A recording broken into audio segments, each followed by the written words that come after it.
Hey guys, and welcome to my Crucible reading by Arthur Miller, starting at Act 3 because I don't want to read the rest of this play. So, beginning at Act 3, the vestry room of the Salem Meeting Courthouse, now serving as the anteroom of the General Court. As the current rises, the room is empty, but for sunlight pouring through two high windows in the back wall. The room is solemn, even forbidding. Heavy beams jut out. Boards of random widths make up the walls. At the right are two doors leading into the meeting house proper, where the court is being held. At the left, another door leads outside. There's a plain bench at the left and another at the right. In the center, a rather long meeting table, with stools and a considerable armchair snugged up to it. Through the partitioning wall at the right, we hear a prosecutor's voice, Judge Hawthorne's, asking a question, then a woman's voice, Martha Corey's, replying. Hawthorne's voice? Now, Martha Corey, there's an abundant evidence in our hands to show that you have given yourself to reading fortunes. Do you deny it? Martha Corey's voice. I am innocent to a witch. I know not what a witch is. Hawthorne's voice. How do you know, then, that you are not a witch? Martha Corey's voice. If I were, I would know it. Hawthorne's voice. Why do you hurt these children? Martha Corey's voice. I do not hurt them. I scorn it. Giles's voice, roaring. I have evidence for the court. Voices of townspeople rise in excitement. Danforth's voice. You will keep your seat. Giles's voice. Thomas Putnam is reaching out for land. Danforth's voice. Remove that man, Marshal. Giles's voice. You're hearing lies, lies.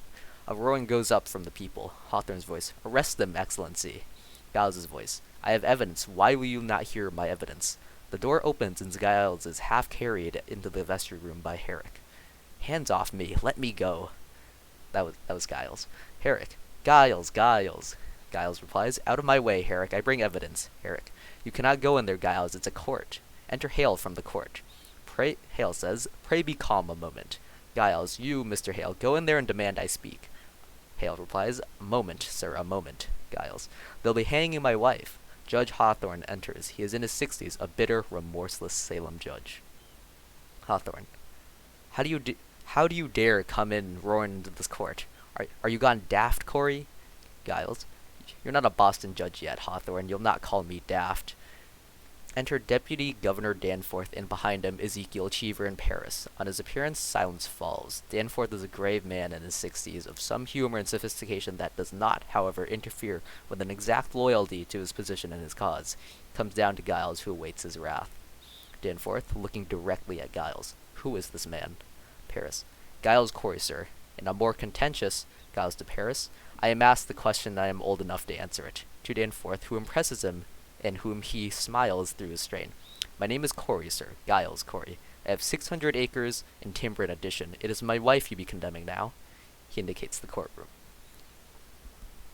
Danforth. And how do you imagine to help her cause with such contemptuous riot? Now be gone. Your old age alone keeps you out of jail for this. Giles, beginning to plead. They be telling lies about my wife, sir. Danforth. Do you take it upon yourself to determine that this court shall believe in what it shall set aside? Giles, your excellency, we mean no disrespect for Danforth. Disrespect indeed. It is disruption, mister. This is the highest court of the supreme government of this province. Do you know it? Giles, beginning to weep. Your excellency, I only said she were reading books, sir, and they come to me and take her out of my house for Danforth, mystified. Books? What books? Giles, through helpless sobs, it is my third wife, sir. I never had no wife that be so taken with books, and I thought to find the cause of it, you see. But it were no witch I blamed her for. He is openly weeping now. I have broken charity with this woman. I have broke charity with her. He covers his face, ashamed. Danforth is respectfully silent. Hale. Excellency, he claims hard evidence for his wife's defense. I think in all justice you must. Danforth. Then let him submit the evidence by proper affidavit. Whatever this word is. Affidavit. Close enough.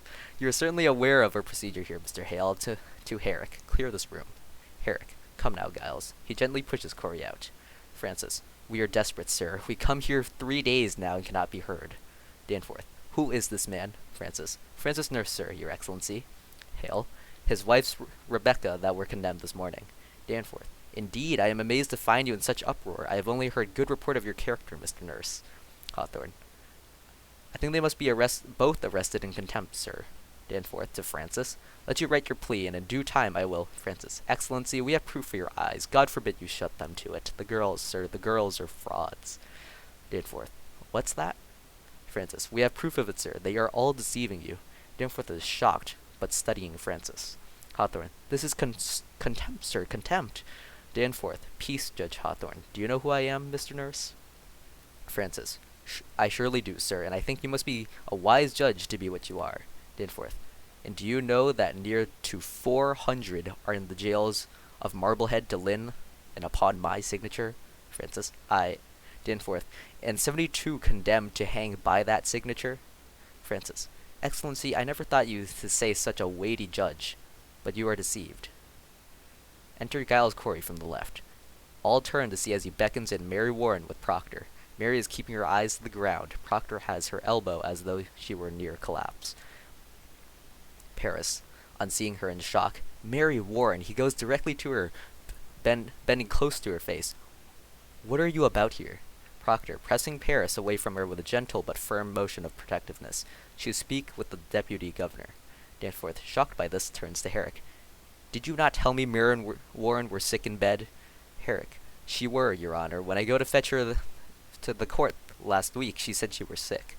Giles, she has been striving with her soul all week, your honor. She comes now to tell you the truth of this to you. Danforth, who is this? Proctor, John Proctor, sir. Elizabeth Proctor is my wife. Paris, beware this man, your excellency. This man is mischief. Hale, excitedly. I think you must hear the girl. She... Danforth, who has become very interested in Mary Warren, and only raises a hand towards Hale. Peace. What would you tell us, Mary Warren? Proctor looks at her, but she cannot speak. Proctor. She never saw no spirits, sir. Danforth, with a great alarm and surprise to Mary. Never saw no spirits? Giles eagerly. Never. Proctor, reaching into his jacket. She has signed a disposition, sir. Danforth instantly. No, I accept no dispositions. He is rapidly calculating this. He turns from her to Proctor. Tell me, Mr. Proctor, have you given out the story in the village? Proctor. We have not. Paris. They've come to overthrow the court, sir. This man... Danforth. I pray you, Mr. Paris, do you know, Mr. Proctor, that the entire contention of the state in these trials is that the voice of heaven is speaking through the children? Proctor. I know that, sir. Danforth. Thanks. Staring at Proctor, then turns to Mary Warren. And you, Mary Warren, how come you cry to people for sending their spirits against you? Mary Warren. It were pretense, sir. Danforth. I cannot hear you. It were pretense, she says. That was Proctor. Danforth. And the other girls, Susanna Walcott, and the others, they are also pretending? Mary Warren. Aye, sir. Danforth. Wide-eyed. Indeed. Pause. He is baffled by this. He turns to study Proctor's face. Paris in a sweat. Excellency, you surely cannot think to let such a vile lie be spread in the open court. Danforth. Indeed not, but it strike hard upon me that you will dare come here with such a tale. Now, Mr. Proctor, before I decide whether I shall hear you or not, it is my duty to tell you this. We burn a hot fire here. It melts down all concealment. Proctor. I know that, sir. Danforth. Let me continue. I understand well a husband's tenderness may drive him to extravagance in defense of his wife. Are you certain in your conscience, mister, that your evidence is the truth? Proctor. It is, and you will surely know it. Wow, this is a little long. Danforth. And you thought to declare this revelation in the open court before the public? Proctor. I thought I would, with your permission. Danforth, his eyes narrowing. Now, sir, what is your purpose in doing? Proctor. Why, I would free my wife, sir. Danforth. There lurks nowhere in your heart, nor hidden in your spirit, any desire to undermine this court? Proctor, with the faintest faltering. Why, no, sir. Cheever clears his throat, awakening. Your excellency. Danforth. Mr. Cheever. Cheever. I think it be my duty, sir, kindly to Proctor. You'll not deny it, John, to Danforth. When we come to take his wife, he condemned this court and ripped your warrant. Paris. Now you have it. Danforth. He did that, Mr. Hale? Hale takes a breath. Aye, he did. Proctor. It were temper, sir. I knew not what I did. Danforth, studying him. Mr. Proctor. Proctor. Aye, sir. Danforth, straight into his eyes. Have you ever seen the devil? Proctor. No, sir. Danforth. You are in all respects a gospel Christian? Proctor. I am, sir. Paris. Such a Christian that will not come to church but once in a month. Danforth, restrained. He is curious. Not come to church?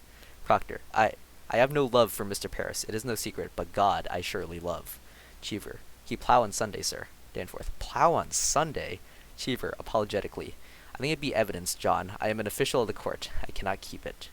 Proctor. I have once or twice plowed on Sunday. I have 3 children, sir. Until last year, my land gave little. Giles. You'll find other Christians that do plow on Sunday if the truth be known. Hale. Your Honor, I cannot think you may judge the man on such evidence. Danforth. I judge nothing. Pause. He keeps watching Proctor, who tries to meet his gaze. I tell you straight, mister. I have seen marvels in this court. I have seen people choked before my eyes by spirits. I have seen them stuck by pins and slashed by daggers. I have until this moment not the slightest reason to suspect that the children may be deceiving me. Do you understand my meaning? Proctor. Excellency, it does not strike upon you that so many of these women have lived so long with such upright reputation and... Paris. Do you read the gospel, Mr. Proctor? Proctor. I read the gospel. Paris. I think not. Or you should surely know that Cain were an upright man, and yet he did kill Abel. Proctor. Aye, God tells us that. To Danforth. But who tells us Rebecca Nurse murdered 7 babies by sending out her spirit on them? It is the children only, and this one will swear she lied to you. Danforth considers, then beckons Hawthorne to him. Hawthorne leans in, and he speaks in his ear. Hawthorne nods. Hawthorne. Aye, she's the one. Danforth. Mr. Proctor, this morning your wife sent me a claim in which she states that she is now pregnant. Proctor. My wife pregnant? Danforth. There be no sign of it. We have examined her body. Proctor. But if she says she is pregnant, then she must be. That woman will never lie, Mr. Danforth. Danforth. She will not? Proctor. Never, sir. Never. Danforth. We have thought it be too convenient to be credited. However, if I should tell you now that I will let her be kept another month, and if she begin to show her natural signs, you shall have her living yet another year until she is delivered. What say you to that? John Proctor is struck silent. Come now. You say your only purpose is to save your wife. Good. Then she is saved at least this year, and a year is long. What say you, sir? It is done now. In conflict, Proctor glances at Francis and Giles. Will you drop this charge? Proctor. I think I cannot. Danforth. Now, an almost imperceptible hardness in his voice. Then your purpose is somewhat larger. Paris. He's come to overthrow this court, Your Honor. Proctor. These are my friends. Their wives are also accused. Danforth. With now a sudden briskness of manner. I judge you not, sir. I am ready to hear your evidence. Proctor. I come not to hurt this court. I only... Danforth, cutting him off. Marshal, go into the court and bid Judge Stoughton and Judge Sewell declare recess for 1 hour, and let them go to the tavern if they will. All witnesses and prisoners are to be kept in the building. Herrick. Aye, sir. Very deferentially. If I may, sir, I know this man all my life. It is a good man, sir. Danforth. It is a reflection on himself he resents.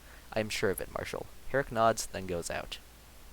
Now, what deposition do you have for us, Mr. Proctor? And I beg you be clear, open as the sky, and honest. Proctor, as he takes out several papers. I am no lawyer, so I'll... Danforth. The pure in heart need no lawyers. Proceed as you will. Danforth, handing Proctor a paper. Will you read this first, sir? It's a sort of testament. The people signing it declare their good opinion of Rebecca, and my wife, and Martha Corey. Danforth looks down at the paper. Paris, to enlist Danforth's sarcasm. They're good opinions. But Danforth goes on reading, and a Proctor is heartened. Proctor. These are all land-holding farmers, members of the church. Delicately trying to point out a paragraph. If you'll notice, sir, they've known the woman many years and never saw no sign that they had dealings with the devil. Paris nervously moves over and reads over Danforth's shoulder. Danforth glancing down on a long list. How many names are here? Francis. 91, Your Excellency. Paris, sweating. These people should be summoned. Danforth looks up at him questioningly. For questioning, that is. Francis, trembling with anger. Mr. Danforth, I give them all my word that no harm would come to them for signing this. Paris.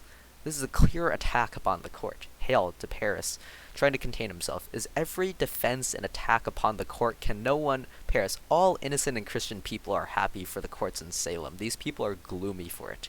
To Danforth directly. And I think you will want to know that this, from each and every one of them, what discontents them with you. Hawthorne.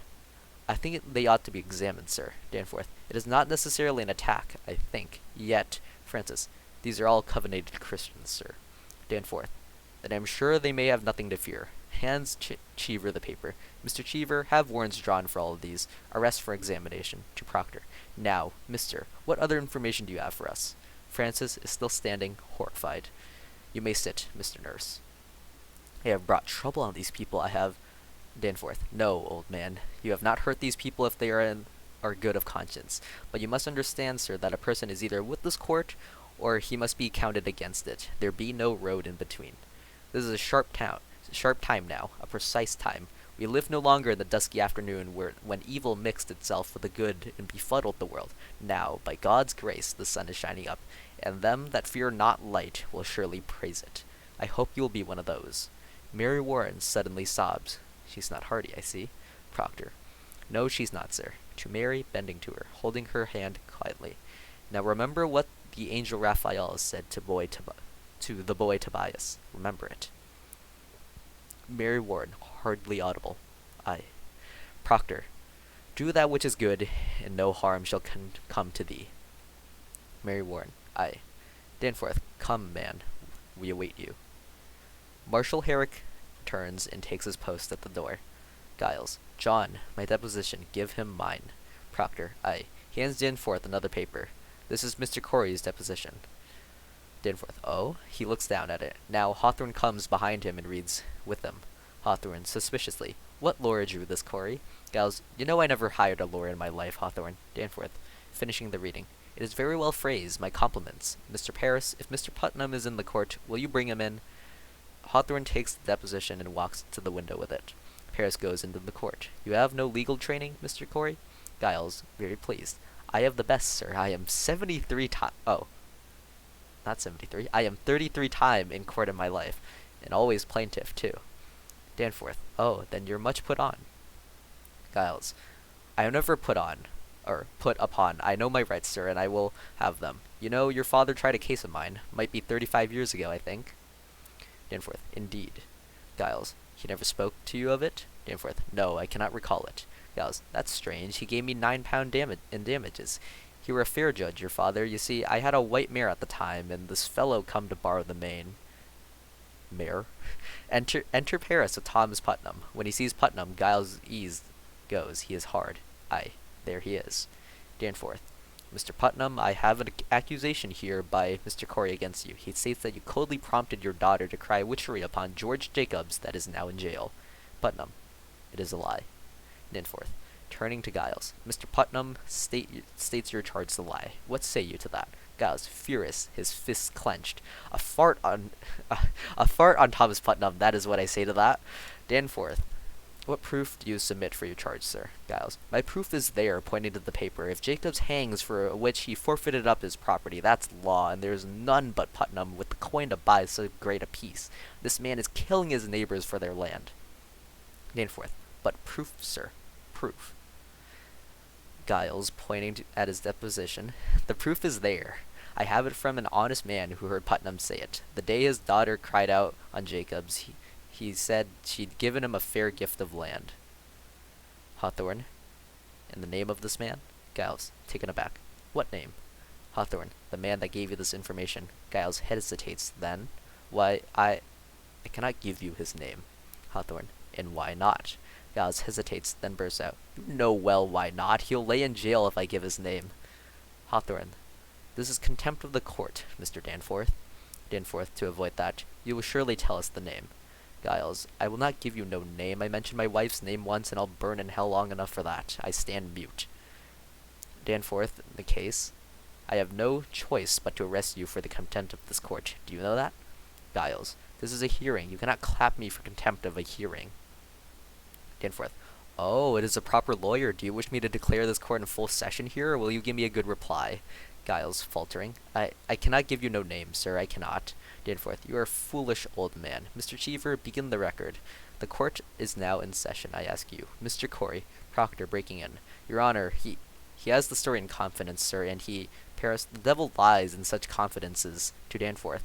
Without confidences, there be no conspiracy, Your Honor. Hawthorne. I think it must be broken, sir.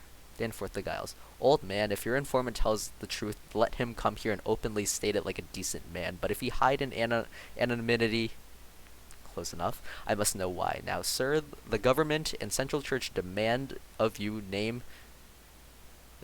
name of him who reported Mr. Putnam as a common murderer. Hale, Excellency, Danforth, Mr. Hale. Hale, we cannot blink it more. There is a prodigious fear of the court in this country. Danforth, there is a prodigious guilt in the country. Are you afraid to be questioned here? Hale, I may only fear the Lord, sir, but there is fear in the country nevertheless. Danforth, angered now. Reproach me not with fear in the country. There is no fear in the country because there is a moving plot to topple Christ in this country. Hale, but it does not follow that everyone accused is part of it. Danforth, no uncorrupted man may fear this court, Mr. Hale. None. To Giles, you are under arrest in contempt of this court. Now sit you down and take counsel with yourself, or you will be set in jail until you decide to answer all questions. Giles Corey makes a rush for Mr. Putnam, lunges and holds him. Proctor, no, Giles. Giles, over Proctor's shoulder at Putnam. I'll cut your throat, Putnam. I'll kill you yet. Proctor forcing him into the chair. Peace, Giles, peace. Releasing him. We'll prove ourselves. Now we will. Starts to turn to Danforth. Giles, say nothing more, John, pointing at Danforth. He's only playing you. He means to hang us all. Mary Warren bursts into sobs. This is a lot. That is... Huh.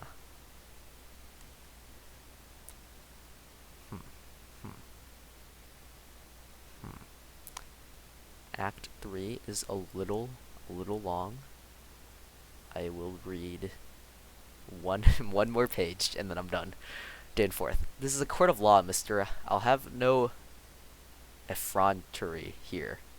Proctor, forgive him, sir, for his old age. Peace, Giles. We'll prove it all now. He lifts up Mary's chin. You cannot weep, Mary. Remember the angel and what he said to the boy.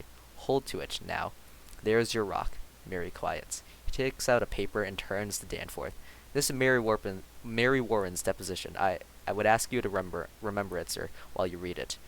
That until 2 weeks ago, she were no different than the other children are today. He is speaking reasonably, restraining all fears, his angers, his anxiety. You saw her scream. She howled. She swore familiar spirits choked her. She even testified that Satan, in the form of woman now in jail, tried to win her soul away. And then when she refused, Danforth, we all know this. Proctor, sir. She swears now that she never saw no Satan, nor any spirit, vague or clear, that Satan may have sent to hurt her. And she declares her friends are lying now. Proctor starts to hand Danforth the deposition, and Hale comes up to Danforth in a trembling state. Hale, Excellency, a moment. I think this goes to the heart of the matter. Danforth, with deep misgivings. It surely does. Hale, I cannot say he is an honest man. I know him little, but in all justice, sir, a claim so weighty cannot be argued by a farmer. In God's name, stop here. Send him home and let him come again with a lawyer. Danforth, patiently. Now look you, Mr. Hale. Hale, Excellency, I have signed 72 death warrants. I am a minister of the Lord, and I dare not take a life without there be such a proof so immaculate that no slightest qualm of conscience may doubt it. Danforth, Mr. Hale, you surely do not doubt my justice. Hale, I have this morning signed away the soul of Rebecca Nurse, Your Honor. I'll not conceal it. My hand shakes yet as with the wound. I pray you, sir, this argument let lawyers present to you. Danforth, Mr. Hale, believe me, for a man for a man of such terrible learning, you are most bewildered. I hope you will forgive me. I have been 32 years at the bar, sir. I should be confounded were I called upon to defend these people. Let you consider now, to Proctor and the others, and I bid you all do likewise. In an ordinary crime, how does one defend the accused? One calls up witnesses to prove his innocence. But witchcraft is ipso facto, on its face and by its nature, an invisible crime, is it not? Therefore, who may possibly be witness to it? The witch and the victim, none other. Now we cannot hope the witness will accuse herself. Granted. Therefore, we must rely upon her victims, and they do testify. The children certainly do testify. As for the witches, none will deny that we are the most eager for all their confessions. Therefore, what is it left for a lawyer to bring out? I think I have made my point, have I not? Okay. Just one more page. One more. Hail. Well, the child claims the girls are not truthful, and if they are not, Danforth, that is precisely what I am about to consider, sir. What more may you ask of me, unless you doubt my probity? Probity? Something? Hale defeated. I surely do not, sir. Let you consider it, then. Danforth, and let you put your heart to rest. Her deposition, Mr. Proctor. Proctor hands it to him. Hawthorne rises, goes beside Danforth, and starts reading. Paris comes to his side. Danforth looks at John Proctor, then proceeds to read. Hale gets up, finds position near the judge, reads too. Proctor glances at Giles Corey, who prays silently, hands pressed together. Cheever waits placidly, the sublime official dutiful. Miriam Warren sobs once. John Proctor touches her hand reassuringly. Presently, Danforth lifts his eyes, stands up, takes out a kerchief, and blows his nose. The others stand aside as he moves in thought toward the window. Paris, hardly able to contain his anger and fear. I should like to question Danforth, his first real outburst, in which his contempt for Paris is clear. Mr. Paris, I bid you be silent. He stands in silence, looking out the window, now having established that he will set the gate. Mr. Cheever, will you go into the court and bring the children here? Cheever gets up and goes outstage. Danforth now turns to Mary Warren. Mary Warren, how came you to this turnabout? Has Mr. Proctor threatened you for this deposition? Mary Warren, no, sir. Danforth, has he ever threatened you? Mary Warren, weaker. No, sir. Danforth, sensing a weakening, has he threatened you? Mary Warren, no, sir. Danforth, then you tell me that you sat in this court, callously lying when you knew that these people would hang by your evidence? She does not answer. Answer me. Mary Warren, almost inaudibly, I did, sir. Okay, that is all I'm reading. Stay tuned for however many more parts.